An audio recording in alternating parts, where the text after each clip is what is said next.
सपने टूट रहे हैं, सपने नेशनल नाबूद हो रहे हैं, इसीलिए छात्र सड़कों पर है। इसके सपनों के बीच कोई आएगा, पहाड़ आए, दरिया आए या चट्टान आए, छात्र टकराएंगे महोदय।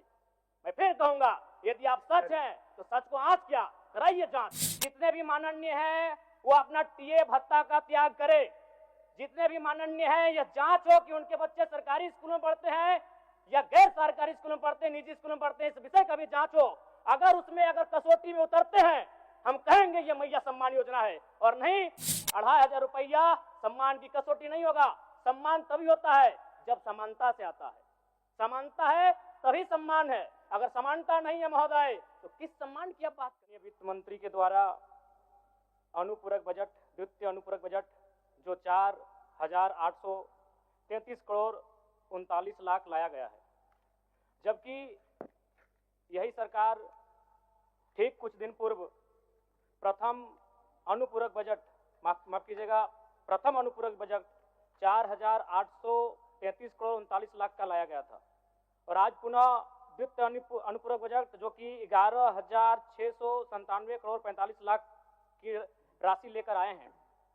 तो महोदय, जब पूर्व में हमारे पास जो निर्धारित राशि होती है और उन राशि को अगर हम खर्च नहीं कर पाते हैं तो फिर ऐसे बजट का एक दिशा का होना और राज्य की दिशा का अलग होना, कहीं ना कहीं इस चरितार्थ को हम लोग उदाहरण के रूप में प्रस्तुत करते हैं। महोदय, बजट की सार्थकता तभी आम व्यक्ति को समझ में आएगी जब एक गांव का सबसे गरीब व्यक्ति, गंगवा की पत्नी गंगिया, अपनी गठरी में बाजार के बजट को रख पाएगी।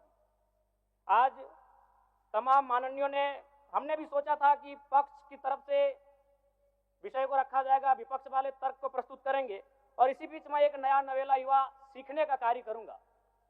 लेकिन मैक्सिमम समय इन्होंने दिशाहीन मुद्दों पे रखा।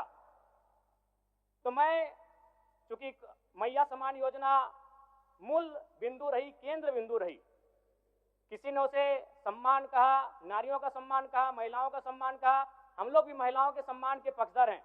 हमारे एक भाई कह रहे थे कि 2500 रुपए की राशि जब एक स्कूल कॉलेज में पढ़ने वाली बहन को दिया जाएगा तो उससे वो स्कूल कॉलेज कागज, कॉपी, कलम की सामग्री लेगी।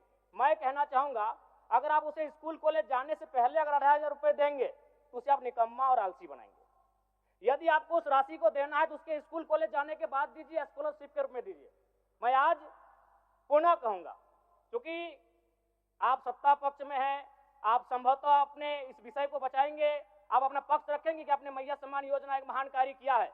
लेकिन मैं फिर कहूंगा, 18 साल, 25 साल, 30 साल की लड़कियों को जो आप फ्री में 2500 रुपए दे रहे हैं, आप उनकी प्रतिभा को हनन कर रहे हैं, आप उनकी प्रतिभा को नकारात्मक दिशा में ले जाने कार्य कर रहे हैं। महोदय, मैं इसे आप स्कॉलरशिप का रूप दीजिए।